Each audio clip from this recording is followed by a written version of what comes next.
box. Yeah, I mean, it's a pretty small computer. I just put it here in the center. Good evening, ladies and gentlemen. How are we doing today? Good. Yeah. Pretty good. I appreciate the energy. Thank you very much. As you guys can tell, I am not Filipino and I am not Indian either. I am Mexican. I'm glad the little guy left because my bit was on factory set. So a little bit about me. Born and raised in the south side of Chicago. There's a lot of crime, but we had a good time. Growing up in the south side, you grew up with black kids, and we're talking about the Wild Hundreds. This is the Rosewood Pullman community. So in the south side, we had black kids, we had Hispanic kids, and we had white kids. That's pretty much it. We were very limited. So growing up in the south side, we played basketball, we played soccer, we played football, baseball. So baseball, we had some white kids that had balls and bats, so we were good. The brothers, they always had a ball, And the Mexicans, we stuck with a soccer in our feet. So growing up, we were pretty competitive. And growing up in the south side of Chicago, we talk a lot of shit. We talk a lot of shit. If we talk a lot of shit, it means we like you. In the suburbs, you can't talk a lot of shit. So with that being said, when we would play basketball, we would do 4-on-4, 6-on-6, and for some reason, it'd be the blacks, the Mexicans, and that other white kid. So we would get smoked, most of the games. Maybe like we went 1 out of 6, So we wanted to change this shit around. We were like, we need to change the game. So we would tell the brothers, hey, you guys are good. They'd be like, hell yeah, what you got on this? What you got? Where you at? This is my house. Get the out of here. I gotta keep it kind of clean. You got a little guy on a single dad. You got it, Mom. So we'd be like, man, you guys are fast. You guys are good. How about we play soccer? And that got interesting because I'm a 90s kid. So back then, a lot of people would sag. I got a belt. I'm not going to do it. I didn't bring the right pants today. But they sag, right? And we do a 6-on-6. Gustavo would bring all the foot gear. I just had the socks. I'm just the ball, all right? Some Mexican kids get too extreme with the soccer. And the brothers are like, yeah, we'll smoke y'all on soccer. Let's do it. So I'll be like, okay, 6-on-6, and it's the south side. We put, we get Sean to go get a chalk, and we put an X on one post, X on another post, and that's your goal. And then another X on the other 2 posts, and that's their goal. So when we start playing, I don't know, I'm sorry, but y'all like to do too much shit with style, okay? So when they start playing, they'll be like, it's almost like they're dancing to Mexican music. They'd be like this. And I don't know about y'all, but I saw the advantage. And I was like, oh, okay, here we come. And if you're born and raised in the south side, everybody got rhythm. So I'd be like, oh shit, what's up? Watch my feet, right? And then be like, what the fuck? You try young fat looking motherfucker? Like you just took the ball like nothing. I'm like, well, it's because y'all can sprint, y'all can dunk, but we can run. So when we play baseball, we win some and they lose some. Meaning, they didn't do too hot when we do baseball. But when we do football, that was the whole different game. That's a whole different game. I mean, I kind of know how to play, but when they start to punt, so we do 6-on-6, the brothers, the Mexicans, and the other 2 white kids. So we get the punt, and the problem is we don't catch really good. We got butterfingers. So when they punt the ball, and we catching it, Gustavo's kicking it, and I'm like, no, it's not soccer, it's football. You gotta use your hands. So we get the ball, and we start running. Tyrone comes up and he just picks me up. And he takes me all the way to the goal, and he's like, safety. That's not safe. What do you mean you just scored? Safety? What the hell does that mean? And they'd be like, well, when we get the ball, when the other team gets the ball and we take it to the other side, we get 2 points. That's called safety. I'm like, that's some bull. The heck out of here. But we don't know, you know. So we realized, you know, based on your ethnicity, you got natural abilities. Growing up in the South Side, I grew up in a corner store. I grew up in a corner store my whole life. My dad had like a penny candy store. And we sold the hood essentials, right? What are the hood essentials? You got your loose cigarettes, you got your Swisher Sweets, and you got your chips with cheese. But we were kind of fancy with it. We sold ground beef and we gave you jalapeno peppers. So when my dad first opened, we had a school in front of the house, right? I went to that school too.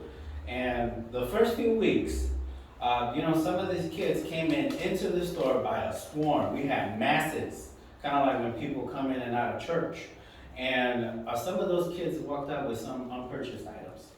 And so we were like, we need to do something different. We need a crowd control. My dad was talking to my mom in Spanish. And so you know those diamond gates you see in the stores?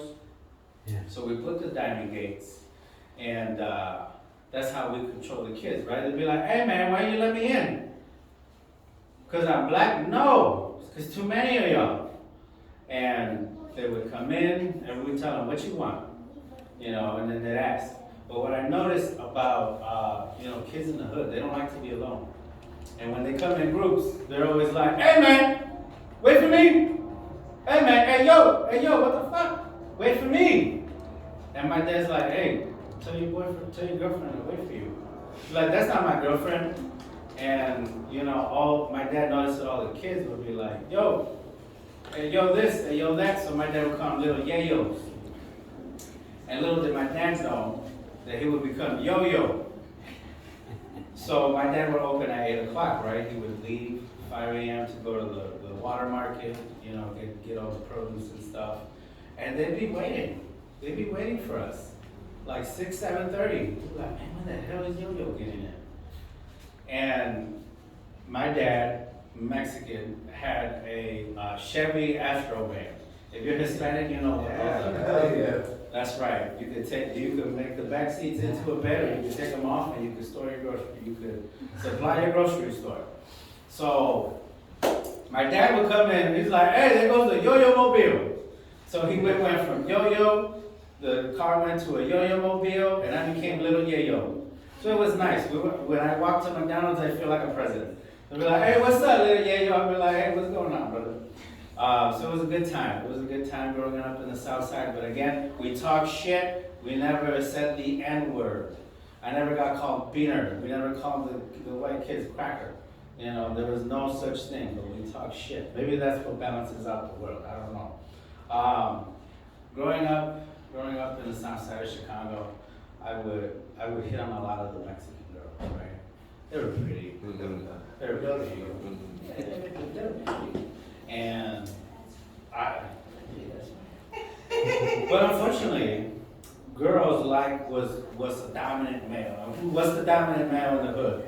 It's usually the gangbangers, right? And I was a pretty clean kid. My dad didn't let me go to the park by myself. He always kept me in the corner store. I mean, I had to stock the store before I could go even play baseball or soccer, right?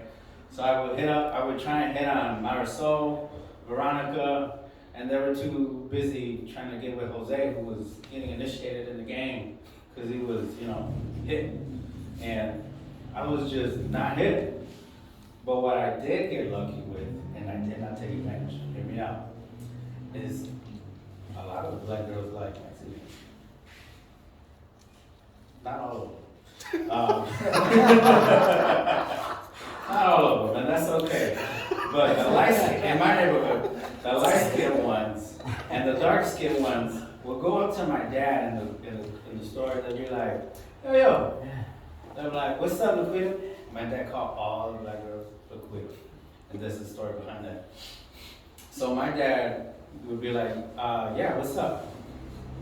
And they'd be like, this is really cute boy who's here from, I get out of school at 2:30. And I go to the store and work from 3 to 9. They'd be like, it's a cute boy that's here from 4 to 9. Who is he? He kind of looks like you. Is he your son? He's like, oh yeah, that goofy guy. Yeah, that's my son. Well, I would like to know when he's here, because he's kind of cute. So my dad, at dinner time, he's like, hey man, somebody's looking for you. I'm like, ooh, yeah, some people looking for you. And I'm like, shit, who do I owe money? In the hood, that's the first thing you think of. Who the hell you owe money? I'm a little kid, I got a grocery store. I don't owe money to anybody. They usually owe us money. They want credit. So I'd be like, so what are you talking about, Dad? Who's looking for me? He's like, yeah, there's some girls here that came in and asking for you. I'm like, oh, okay. So when I was at the store and the girls would come in, they'd be like, hey, that's the girl that's looking for you. At the time, I was aiming for the Mexican girls, right? Or that one pretty white girl that was almost never there in the summer, but it was there around school time. And when I would ring them up, they'd be like, hey boy, how you doing? I'd be like, hi, how you doing? What can I do for you? Because you were the only corner store in the neighborhood. And they'd be like, I like you. And I'd be like, oh, thanks. And they'd be like, what time you get out? I don't, I live here. It's one of those corner stores that's attached to the house. And, well, I want to date you. And I was like, oh, no, you can't. They were like, why? My mom won't let me. She'd be like, why? Side note, yep. My mom is Mexican, but she almost looks Polish. She's got green eyes and red hair. She's afraid of black people, so she's kind of racist. I apologize in advance. She's just afraid. And I knew this, so I was like, no, I can't introduce you to my mother. She'll be like, well, it's all right, boy, I'll be back. I'll see you. What I did like is how persistent they were. They were very persistent. Yeah. Oh yeah. I just never took advantage. I think I lose my virginity until I was 24. And yeah, that's another story behind that. But how my dad become Yayo? How did my dad become Yayo? So all the little kids, they say, hey, yo, this, yo, that. I got the light. So the black girls would come in, my dad would play jokes on them. He'd be like, what up, Laquita? They'd be like, who the fuck you calling Laquita? My name is Latrice. And my dad would be like, oh, it's just that I heard your friends say that your name was Laquita. But my dad would do this shit on purpose. Yeah, but we hear all the boys calling you Yo-Yo. So you Yo-Yo from now on. And that's how my dad became Yo-Yo. That's my job, y'all. Thank you for listening.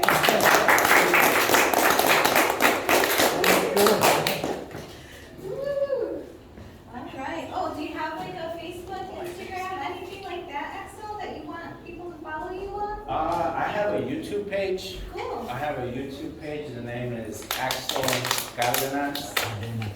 If you see a name, if you see somebody painted to look like the Joker, that's me. Oh, that's me. Oh, You work with that man. Awesome. All right, cool. So up next, I am gonna see. Oh, no. Okay, cool. Maddox, are you ready? You wanna go next? Okay, cool. So we'll do Maddox, and then